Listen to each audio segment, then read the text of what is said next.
Hello, my friends. Jacob is here once again. It's the Friday show, I guess. Trying to make good on my promise every Friday. Going to try to come at you with something a little bit unexpected. And today's show is unexpected indeed. For we wrestle not against flesh and blood, but against principalities and powers and rulers of darkness.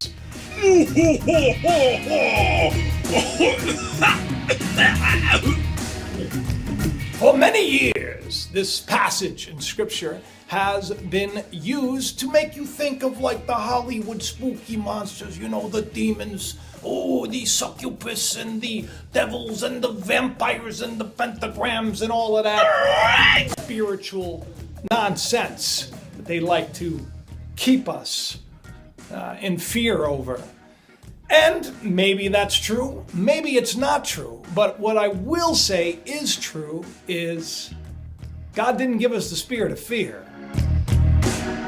That means that if something is causing you great discomfort, spiritually speaking, you know, a lot of fear, a lot of worry, a lot of dread, it's possible that it's not coming from God, but the lie of this world, this beast system that is set up, that has you, me, and everybody else focused on everything that is wrong instead of right. Let me tell you something. Now, I did a video on Tuesday, and this is why I'm doing the show today. And in it, I outlined how, maybe there's a correlation between all these wars and our invasions and the Rothschild privatized central banking system, which is not found in 3 different countries.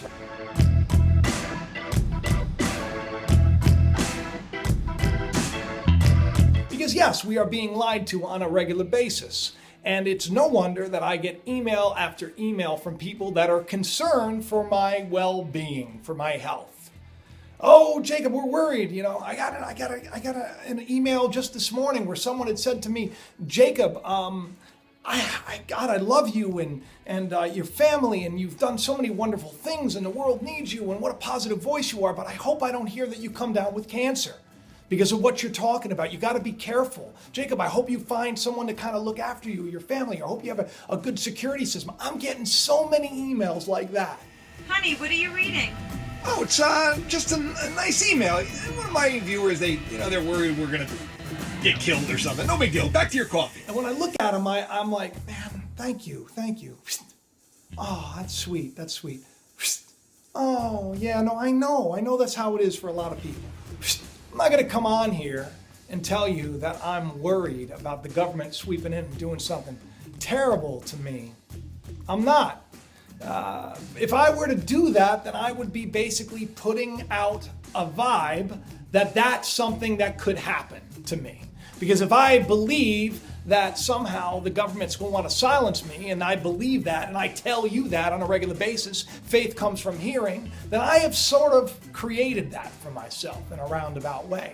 And sadly, the media right now is being used to keep all of us in fear, creating all of this dread, and this pain, and this suffering, and this fear, and worry, and hatred, and bias, and prejudice, and non-stop division. And when you're in chaos, and when you're in hatred, and when you're in fear, there's no way to know the truth. There's no way to have peace. There's no way to have purpose. There's no way to find out who you really are. And that's this beast system. It knows that. Which is why it has to keep us prisoners, trapped here, psychically trapped, if you will, to believe a system and to constantly create pain for others and yourself. Well, that's going to change today, because we don't wrestle against flesh and blood, but we wrestle against principalities, powers, rulers of darkness in this world. By the end of the video, you're going to find out what that means. When I open your eyes to what the scriptures really say, who are these powers? Who are these rulers of darkness? And I'm telling you flat out, you already know who you are. You already know who they are. You do. You know? The difference is you're believing the lie they're telling you to keep you focused on a boogeyman that doesn't really exist, so they can continue to fleece you and keep you trapped here, hating every second of your life. Well, that changes today, people, so buckle up. Because when I get into the ring, I win, and so are you.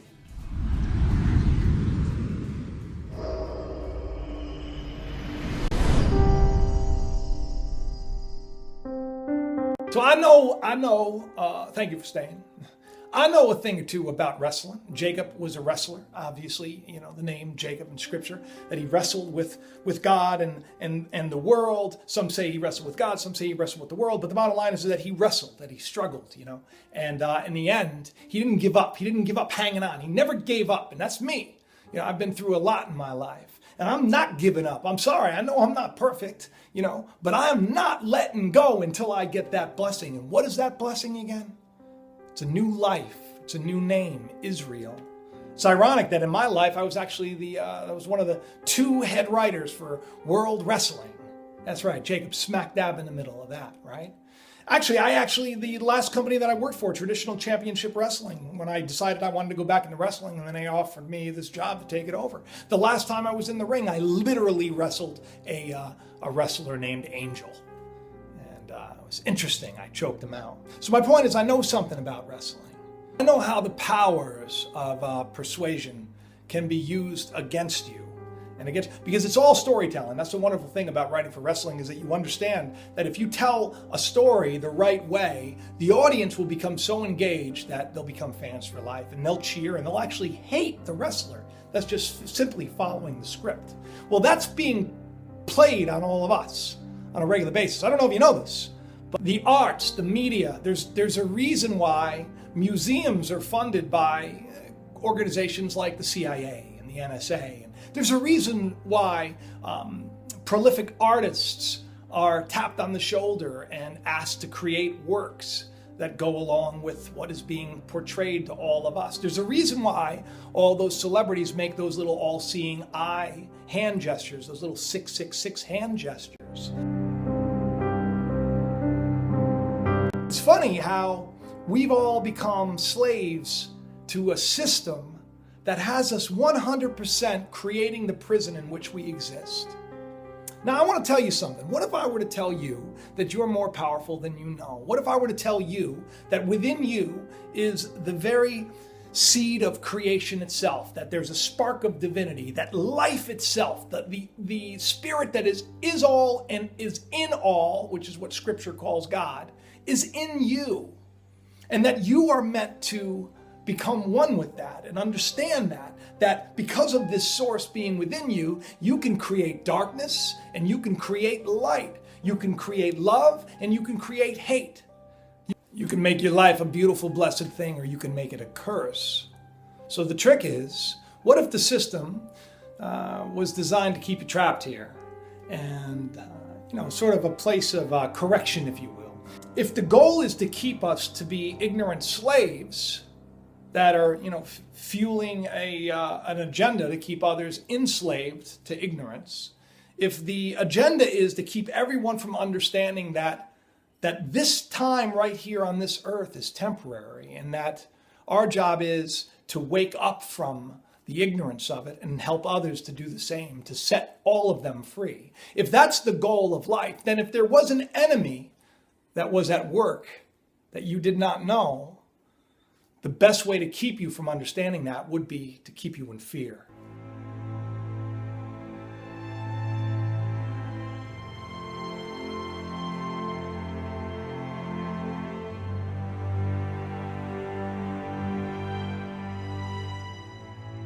How many times have you worried about something? You said, I know this is going to happen, and then it happens, and then you tell all your friends the same.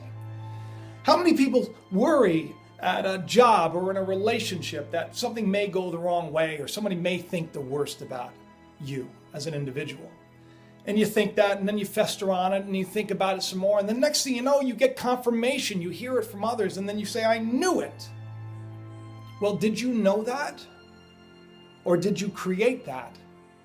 Did that little liar, that little ego, that little carnal, whatever you want to call it, the carnal mind or the devil, whispers in each of our ears these horrible thoughts to keep us in fear and in pain. And if we listen and we take it and we say that is truth and we plant it in the ground of our heart, it'll grow up and it'll become a cursed tree as opposed to a beautiful one.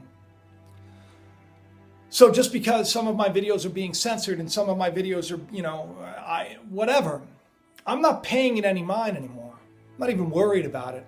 I'm not getting hung up in it, because it's easy for me to even fall victim for it.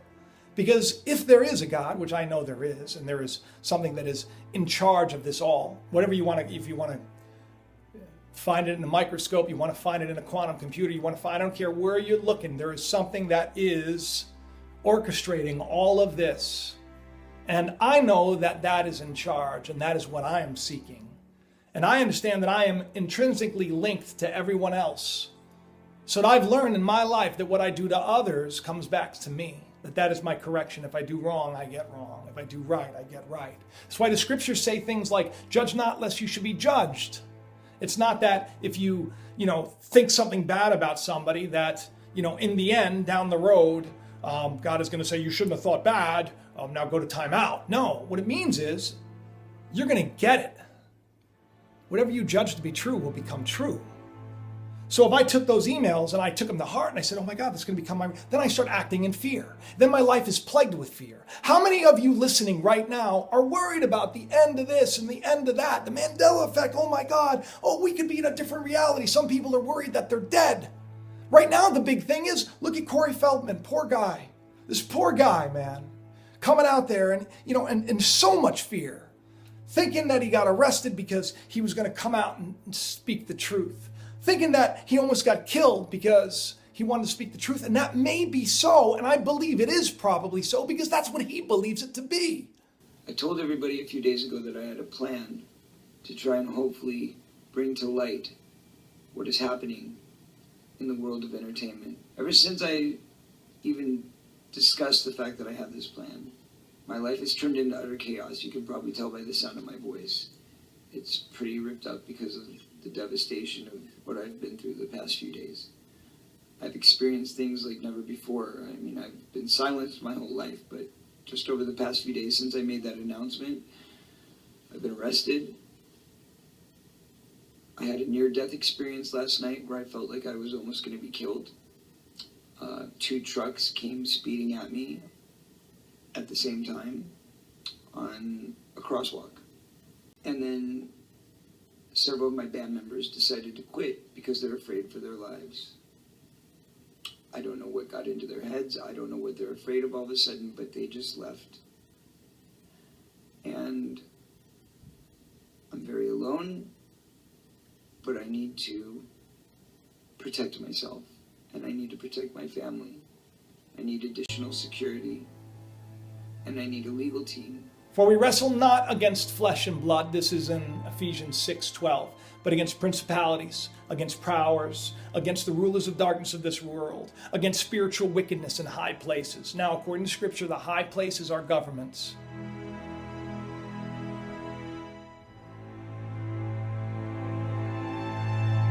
According to Scripture, the rulers are, Proverbs 29:12, if a ruler hearkens to lies, all his servants are wicked.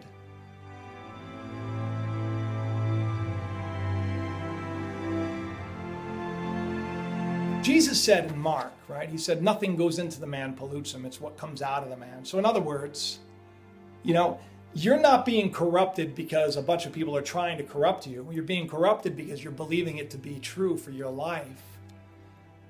And you take it and you allow that seed to grow, and then it comes out of you.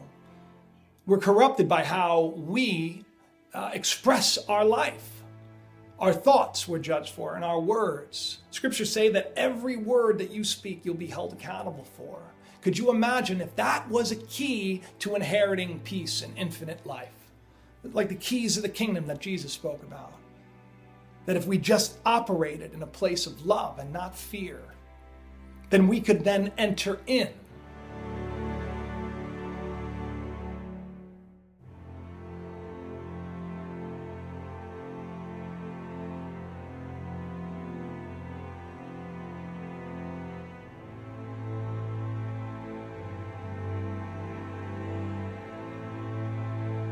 Jesus made it pretty clear. He said, look, if you do these 2 things, you love God and you love others.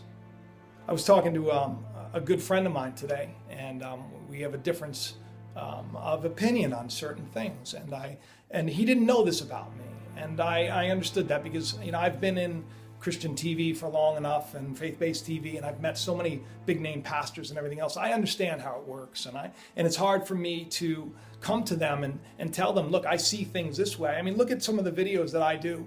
Many of you who say are wonderful, a majority of you, but there are those people that are sitting in places, high places, right? High places like they're pastors or they consider themselves bishops or whatever else, but they were taught a certain thing their whole life. And I ask questions like, well, who taught you this? Was it God or was it man? Because the truth is, most of the things that people believe that are horrible are taught by man. And the people that just believe it, and then they take that lie, and then they allow it to grow, and it becomes their terrible, hateful, horrible reality. And then what they then do is judge and condemn and put others under their thumb because they see the others as wrong and deceived and to be punished. How many people are being killed right now because of a different false belief of what God really is? Think about that for a second. There's no one that is a Christian that would say that Jesus would say to kill.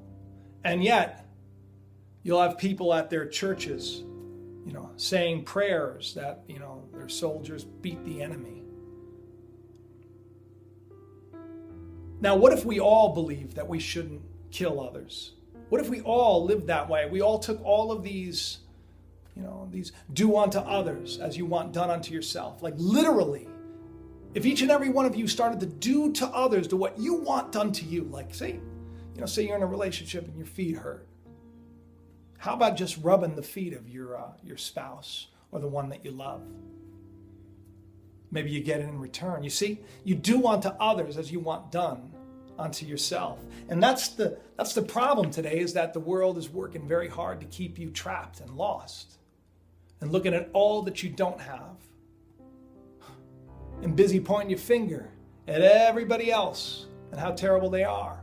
I had a comment that I had gotten today. Someone had said, it was a terrible comment. I don't even want to read it. A lot of people think that I'm Jewish, so I get that a lot. Terrible the way people have just anyone who is Jewish, that this makes them somehow a vile person. It's horrible. It's hateful. And I know that a lot of you watching me here, you probably have a problem with me saying that. And man, I hope you forgive me for that. But really, I forgive you for thinking that. Because the truth is that it's just a label. It's just a label. It's just a name. People wonder why. My brother-in-law, he's just an amazing man. He said, why wouldn't you just change your name? Why would you think about what people think about that. I said, because it's a changed life, man. That's what my name means, and that's why I'm not going to change it. But I hope that when people see the worst and they look for the worst and they see the background and they say, oh, the clock is at 6:01, what does that mean? I hope they look to the book that I placed right next to it so they understand that what you see as evil, I planted for good. We're not wrestling against flesh and blood. We're not wrestling against each other. Our fight is not with the people that come against us. Our fight is not with the government and the system. On a whole it is, but really it's the spiritual powers of wickedness and the rulers in high places. It's the lie that they believe that they then force on us. That's what we're wrestling against. And that's why each and every one of us have to let fear go, because fear is their little way of keeping you in change, because there's torment in fear. And you can't know the truth when you're in fear. And I'm not talking because now the religious people will come out and they'll say, well, you're supposed to have fear and trembling when it comes to God, so fear is a good thing. That's another religious lie. You're supposed to understand that what you do to others, you're going to get in return. So you better do good. You do unto others as you want done. You live by those rules and your life will change. You understand that you have the power of creation within you. You can do good or you can do evil. You create, reshape, remake your life the way you want. If you want to believe the worst and you want to think that the government's going to come and they're going to kill you. And I know that they do. I know that there are people that have lost their lives because they're sharing information that they want silenced. But see, I'm operating on a whole other plane. I don't allow fear to rule me because God didn't give me that spirit. And I'm not going to create that for my life. You want to dwell in the sewer, you're going to get bit by a couple of rats. You want to come out of that. You want to come out of those depths of your fear. You'll find a new day is waiting. Because these high places, scriptures say, in Kings, only the people sacrificed in high places because there was no house built in the name of the Lord. High places. That's what we wrestle against. The Vaticans of the world, their teachings, and the rulers of the world. And we know that darkness has no light, and the light is the truth. Darkness is ignorance. We're wrestling against our ignorance. We're wrestling against the lies. We're wrestling against this beast system that has us getting into fights with our loved ones and family members because one supports one candidate or the other, not realizing they're both opposite faces of the same coin. In any event, I love each and every one of you. I hope that you put this to practice, and I hope that you start to understand that you don't need to be down in the gutter. So don't be scared of nothing, but come out and understand that what you put out there is what you're going to get in return. It may not happen tomorrow. It may not happen in a week. Because when you plant a seed in the garden, it takes a little while to grow. But I promise you, overnight, things are happening. So while all the big conspiracy websites, all those truthers out there, while they're going to project a bunch of fear onto you, I'm going to still share the truth. I'm still going to seek the truth. I'm still going to call myself a truther. But I'm going to do it in love. And definitely not in fear. And from this day forward, I'm going to work very hard because I know that every other channel you go to, you get a healthy dose of it. So I'm going to let you all know that you are more than conquerors and that no weapon formed against you is going to prosper. And if you understand that and you operate in these parameters that are set for us, you do unto others, you get it back in return. Man, you are going to live a much better life because we're wrestling against principalities and powers, not each other. And I am good. I love each and every one of you. I hope you do subscribe, tell your friends, share the videos around, and I'll see you next Tuesday. Bye-bye.